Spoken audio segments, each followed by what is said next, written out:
Hey everybody, it's Jerry with KMJ. Today I'm going to show you how we run the wires when we take the heating element out to clean it. And then we stick it back in. I'm going to show you how I route those wires. So, pull this door seal off. Pull the tray out of the heating element. So there you can see the wire. So we pull it out, we clean it. I take my wire, I bring it down along the back of that till it's underneath.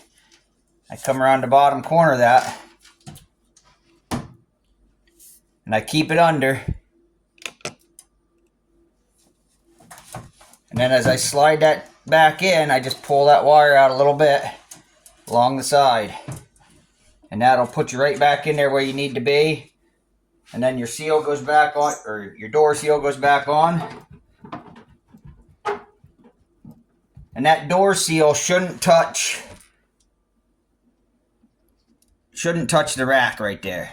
If you're squished into that rack, you got something wrong back there with the wires. Well, thanks for watching. If you have any questions or comments, or if I can help you with anything else with the wiring here, let me know. We appreciate it. Don't forget to like and subscribe, and we'll catch you on the next one.